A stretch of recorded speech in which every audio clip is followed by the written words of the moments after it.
मध्य प्रदेश सरकार ने high school एवं हायर सेकेंडरी परीक्षा पैटर्न में माध्यमिक शिक्षा मंडल की तरफ से किए गए सभी बदलावों को रद्द कर दिया है। शासन ने पिछले महीने में किए गए सभी बदलाव के निर्देश निरस्त कर दिए हैं और अब दोनों कक्षाओं की परीक्षा पुराने पैटर्न पर ही होंगी। राज्य शासन ने विशेष अधिकार मध्य प्रदेश माध्यमिक शिक्षा मंडल अधिनियम की धारा 9 का इस्तेमाल करते हुए सभी निर्देश निरस्त कर दिए हैं।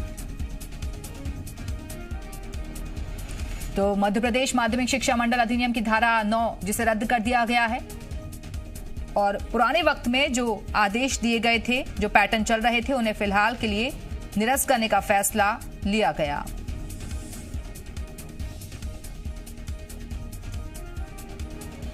तो हाई स्कूल और हायर सेकेंडरी परीक्षा पैटर्न में माध्यमिक शिक्षा मंडल की तरफ से सभी बदलावों को रद्द कर दिया गया है। शासन ने पिछले महीने में किए गए सभी बदलाव के निर्देश निरस्त करने के लिए दिए हैं और अब दोनों कक्षाओं की परीक्षा पुराने पैटर्न पर ही होगी।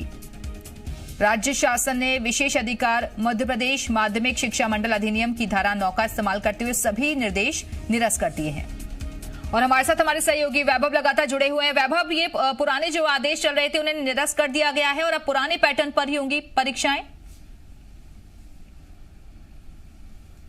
बिल्कुल दिव्या, देखिए सारे हालात कोरोना के चलते बने हैं। कोरोना संक्रमण ने जिस तरीके से महामारी फैलाई है, कहें कि इसमें लोगों की जान भी गई, तो इस एहतियातन के तौर पर बच्चों की जान को या कहें छात्रों की जान को देखते हुए तमाम स्कूल कॉलेज बंद किए थे और ऑफलाइन क्लासेस चल रही थी। तो ऐसे में कहीं ना कहीं ये माना जा रहा था कि जिस तरीके से पढ़ाई प्रभावित हो रही है, देखिए विशेषज्ञों का भी मानना है कि जो पढ़ाई ऑनलाइन क्लासेस में हो रही है उसकी तुलना में ऑफलाइन यानी कि स्कूल जाकर ही बेहतर पढ़ाई हो सकती है। तो उसके चलते जो माध्यमिक शिक्षा मंडल कहें या MP बोर्ड जो मध्य प्रदेश का है, उसके अध्यक्ष राधेश्याम जुलानिया ने नया तरीका निकाला था कि क्यों ना परीक्षा का जो पैटर्न है उसको बदला जाए। देखिए इस पैटर्न की अगर हम बात करें तो यहाँ पर ऑब्जेक्टिव जो क्वेश्चंस होते हैं या कहें कि 10 सवाल के अथवा में 10 सवाल और यानी कि किन्हीं 5 सवालों को आपको हल न करना होगा, यानी अथवा में या और में जो क्वेश्चंस आते थे उनकी संख्या बढ़ा दी गई थी। तो अब ऐसे में जब लगातार ये बात निकल कर आएगी, जो विभागीय मंत्री हैं और जो अन्य कर्मचारी हैं खासतौर पर राज्य सरकार के, वो इस बात पर एग्री नहीं थे। तो कहीं ना कहीं ये माना जा रहा था कि बदलाव हो सकता है। तो आखिरकार जब राज्य शासन